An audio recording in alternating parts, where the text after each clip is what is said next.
Hello, ladies of EDCI 704. Hey, Elizabeth, I hope that you're on the mend and continuing to get better every day. I know you're out of the hospital and back home and mending, and I see some work, so good for you. Keep it up. Keep up the good work. And a shout out to Shelly West, who has uploaded her CNAB, and it's an exemplary job. So if y'all are networking and looking for an exemplar in your cohort for a CNAB, Shelley nailed it. And you're close, Elizabeth.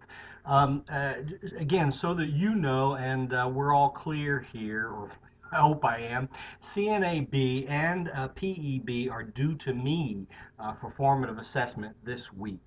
It says July 10th, and I think I said the 12th because I'm going to be in Maine this weekend, and I don't know how many CNAPEs I'm going to be reading on Saturday and Sunday, but I will be back at it beginning of next week. So you will get some very specific feedback from me using the rubric in Blackboard on your PE and CNAB.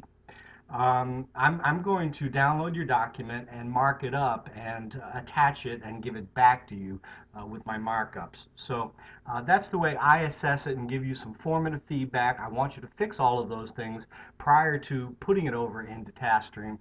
Now, let me back up and say there are some must-dos, and if it's grammar or mechanics, fix it, please.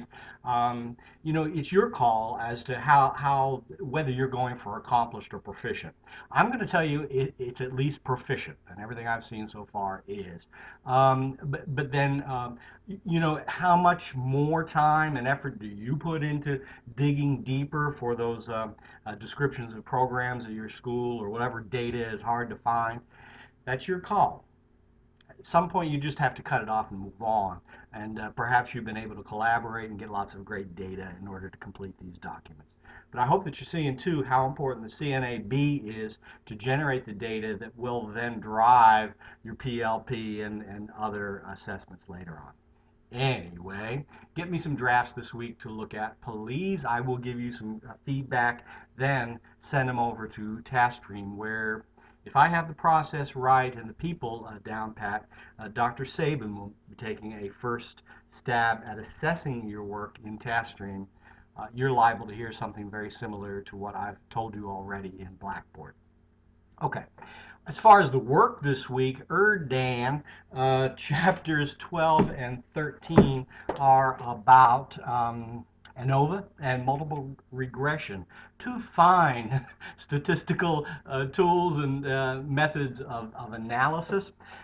Like correlation, linear regression is a way to compare things, to look at relationships.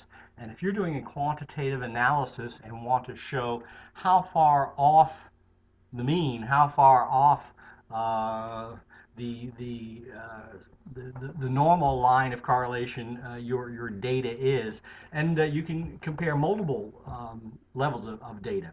The example they give here for a linear regression is about education level and monthly income. And we all hear or told as your education goes up, your income goes up. Well, how far off is any one selected case from that average?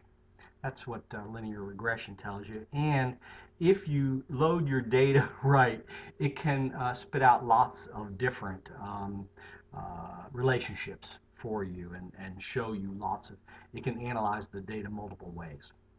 Anyway, I think we've said before that if you think you're going ANOVA or regression, um, uh, first determine your research questions, determine your independent and dependent variables, load that stuff into a program like Laird or Ask Me To, and we'll tell you whether ANOVA or regression might be the tool, the analysis that you want. Anyway, that's what I want you to know about those things. CNAB and PE or B. CNAB and PEB are due now this week to me for some formative feedback. Right on, and I'll see you soon. Thanks.